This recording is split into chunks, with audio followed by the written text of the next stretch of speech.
శుక్లాంబరధరం విష్ణుం శశివర్ణం చతుర్భుజం ప్రసన్నవదనం ధ్యాయేత్ సర్వవిఘ్నోపశాంతయే.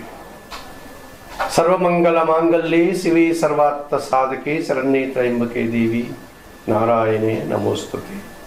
జ్యోతిషాభిమానులందరికీ నమస్కారం. 2025 మే నెల 18వ తారీఖు ఆదివారం రోజు పూర్వభాద్ర నక్షత్రం 3వ పాదము ద్వారా మీనరాశి నుండి రాహువు సాయంత్రం 5 గంటల ప్రాంతంలో కుంభరాశిలోనికి ప్రవేశిస్తున్నాడు. అదే రోజు అదే సమయానికి కేతువు కూడా ఉత్తర నక్షత్రం 1వ పాదము ద్వారా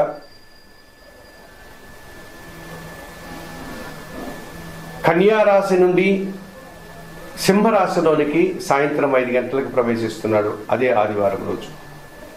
ఈ రకంగా మే 18 సాయంత్రం 5 గంటలకు రాహు మీనరాశి నుంచి కుంభరాశిలోనికి, కేతువు కన్యా రాశి నుంచి సింహరాశిలోనికి ప్రవేశించడం వల్ల రాహుకేతువులిద్దరూ కూడా తమ యొక్క మార్పును ప్రారంభించడం వల్ల ఈ 12 రాశుల మీద వీటి ప్రభావం ఎలా ఉంటుంది? సహజంగానే మనము ఈ ఛాయాగ్రహాలైనటువంటి రాహుకేతువుల గురించి మనం మాట్లాడుకున్నప్పుడు ఇవి ఒక్కొక్క రాశిలో 18 నెలల పాటు అనగా 1.5 సంవత్సర కాలం తమ యొక్క ప్రయాణాన్ని కొనసాగిస్తాయి.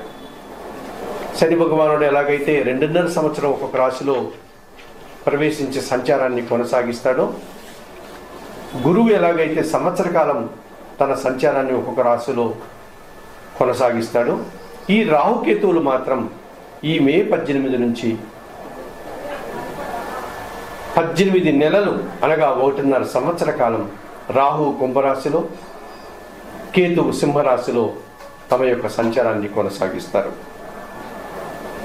సహజంగా రాహు గురించి మనం మాట్లాడుకున్నప్పుడు ఒక పొగ వంటి ఆకారం, భయంకర రూపం, నల్లని శరీరం, వాత ప్రవృత్తి కలిగినటువంటి స్వభావం, వన సంచారం, అతిధైర్యం, సాహసం, పదవి వ్యామోహం, జూదం, గ్యాంబ్లింగు, దురాశ, అత్యాశ, అన్య భాషాభిమానం, అన్య దేశాభిమానం,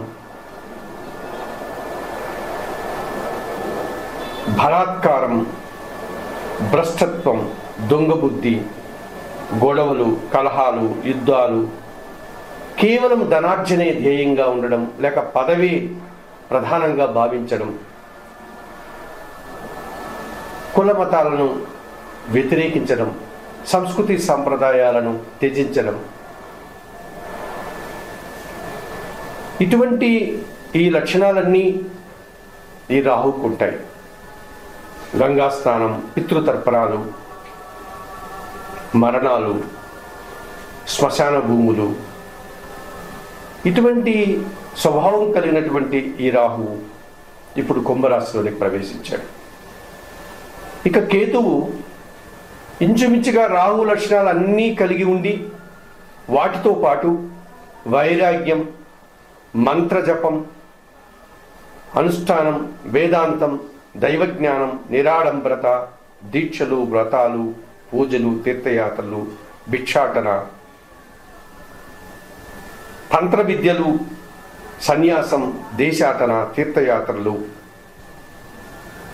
సంసారానికి దూరంగా ఉండడం, నపుంసక లక్షణాలు, సన్యాసి లక్షణాలు, ఇవన్నీ కూడా కలిగి ఉంటాడు ఈ కేతు. మరి ఇటువంటి కేతు ఇప్పుడు సింహరాశిలో 18 నెలల పాటు ఆయన ప్రయాణాన్ని కొనసాగిస్తున్నాడు.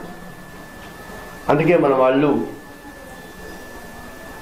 వైదిక సాంప్రదాయాన్ని అనుసరించేటువంటి జ్యోతిష్ శాస్త్రంలో ఒక సర్పాన్ని గన శరీర మధ్యంలో ఖండిస్తే తల సర్పం సగభాగం రాహు అయితే, తోక సర్పం సగభాగం కేతువు అని చెప్తారు. ఇదన్నీ కూడా ఒక సింబాలిక్గా, ఒక ప్రతీకగా మన పెద్దవాళ్ళు మనకు చెప్పడం జరిగింది. అటువంటి ఈ రాహుకేతువులు ఇప్పుడు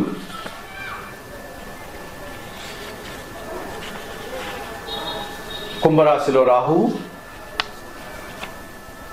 సింహరాశిలో కేతువు సంచారం కొనసాగుతోంది. మరి 12 రాశుల మీద వీటి ప్రభావం ఎలా ఉంటుంది? ఈ రాహుకేతువుల యొక్క ప్రభావం 12 రాశుల మీద ఎలా ఉంటుంది? ఒకసారి ఎంత టైం అయిందో చూడమ్మా. మిథున రాశి వారు 2025 మే 18 నుంచి రాహుకేతువులు మారుతున్నారు. రాహువు మే 18 సాయంత్రం 5 గంటల నుంచి కుంభరాశిలోని ప్రవేశించి 18 నెలల పాటు తన సంచారాన్ని కొనసాగిస్తాడు. 2025 మే 18 సాయంత్రం 5 గంటలకు కేతువు సింహరాశిలోనికి ప్రవేశించి తన ప్రయాణాన్ని కొనసాగిస్తాడు. ఈ కారణం చేత మిథున రాశి వారికి ఈ రాహుకేతువుల యొక్క మార్పు, సంచారం ఎటువంటి ఫలితాలను ఇచ్చేటువంటి వాతావరణం కనిపిస్తుంది. ముఖ్యంగా కుంభరాశిలో రాహు సంచారం మిథున రాశి వారికి అది భాగ్యభావమైంది. పూర్తిగా పూర్వపుణ్యాలకి సంబంధించినటువంటి ఒక మంచి భావములోనికి ఒక దురాశాపరుడు వస్తున్నాడు. ఈ కారణం చేత భాగ్యభావం, తండ్రి స్థానం కూడా, గురువు స్థానం కూడా అటువంటి భాగ్యభావంలోనికి ఈ అత్యాశపరుడు, ఈ దుర్మార్గమైనటువంటి అశుభగ్రహం రావడం వల్ల తండ్రి ఆరోగ్యం విషయంలో మీరు జాగ్రత్తలు తీసుకోవాల్సి ఉంటుంది. మీకు విద్యాబుద్ధులు నేర్పినటువంటి గురువులు కానీ, మీరు అభిమానించేటువంటి గురువులు కానీ ఎవరైనా ఉంటే ఆ గురువులతో మీకు ఉన్నటువంటి సత్సాంగత్యం, సత్సంబంధాలు చెడిపోకుండా జాగ్రత్తలు తీసుకునేటువంటి అవసరం మీకు కనిపిస్తుంది. లేకపోతే గురువులతో శత్రు సంబంధాలు తెగిపోయి అభిప్రాయ భేదాలు కానీ, మనస్పర్ధలు కానీ రావడానికి అవకాశం ఉంటుంది. అలాగే తండ్రి గారి ఆరోగ్యం విషయంలో ఏమైనా ఇబ్బందులు వచ్చేటువంటి సూచన కూడా కనిపిస్తుంది. కనుక తగు జాగ్రత్తలు తీసుకోవాల్సిన అవసరం మిథున రాశి వారికి కనిపిస్తుంది.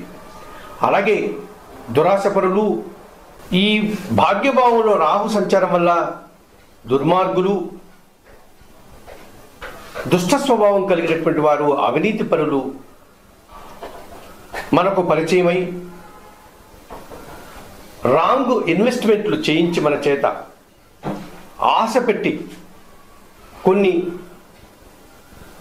సంఘ వ్యతిరేక కార్యక్రమాల్లో కానీ, లేకపోతే ఈ అవినీతికి సంబంధించిన వ్యాపారాలు ఏవైతే ఉన్నాయో,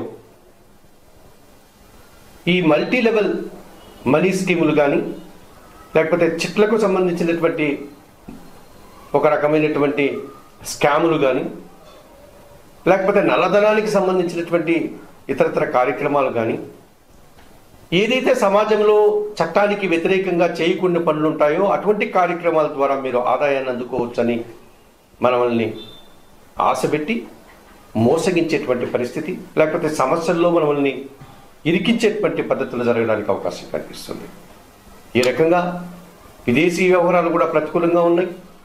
ఎవరిని పడితే వారిని నూతన వ్యక్తుల్ని నమ్మడానికి వీల్లేదు, మోసపోయేటువంటి అవకాశం ఉంటుంది.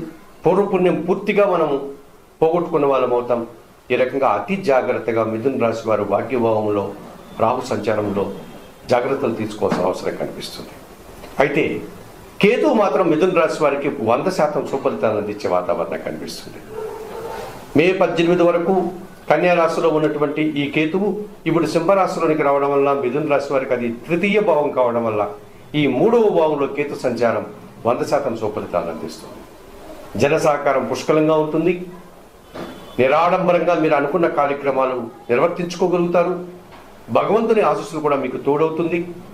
మీకంటే చిన్నవారు ఎవరైతే ఉన్నారో, సోదరిమణులు కానీ, సోదరులు కానీ, లేకపోతే స్నేహితుల్లో మీకంటే చిన్నవారి యొక్క సహాయం పుష్కలంగా అందుకుంటుంది. వారి సహకారంతో చాలా కార్యక్రమాలు మీరు సంతోషంగా, ఆనందంగా పూర్తి చేసుకోగలుగుతారు. ఎటువంటి కార్యక్రమం మీరు చేయాలనుకున్నా ఏమాత్రం ఆడంబరం లేకుండా, అనవసరమైనటువంటి ఖర్చులు లేకుండా ప్రశాంతంగా ఆ కార్యక్రమాన్ని మీరు పూర్తి చేసుకునేటువంటి పరిస్థితి మీకు ఏర్పడుతుంది ఈ కేతువు తృతీయ భావంలో సంచారం కొనసాగించడం వల్ల. ఈ రకంగా మిథున రాశి వారికి ఈ సంవత్సరం జన సహకారం, భగవంతుని ఆశీస్సులు, తీర్థయాత్రలు, దైవ దర్శనాలు, పూజాది కార్యక్రమాలు, హోమాలు, ఇలాంటి కార్యక్రమాలంతా కూడా ఆధ్యాత్మిక కార్యక్రమాలంతా కూడా సంతోషంగా అతి సులభంగా మీరు పూర్తి చేసుకొని పుణ్య ఫలాన్ని పొందడానికి అవకాశం కనిపిస్తుంది. అయితే ఈ మిథున రాశి వారు ఈ రాహువు 9వ ఇంట ప్రతికూలంగా ఉన్నాడు కనుక ఈ రాహు భాగ్యములో ఉన్నటువంటి రాహు దోష నివారణ కోసం తప్పనిసరిగా మీరు దుర్గా అమ్మవారిని దర్శించండి. కనకదుర్గా అమ్మవారిని దర్శించుకోండి. అమ్మవారికి ఎర్రటి పూలమాలను సమర్పించండి. ఎర్రటి పండ్లను నైవేద్యంగా సమర్పించండి. శ్రీదేవి ఖడ్గమాల స్తోత్రం చదువుకోండి. శ్రీ సూక్తం చదువుకోండి. మినుములను పేదవారికి కానీ లేక కనకదుర్గా ఆలయంలోని పురోహితుల వారికి కానీ దానం చేయండి. ఈ రకంగా చేయడం వల్ల ఈ భాగ్య రాహు దోషం నుంచి మీరు బయటపడడానికి అవకాశం కనిపిస్తుంది.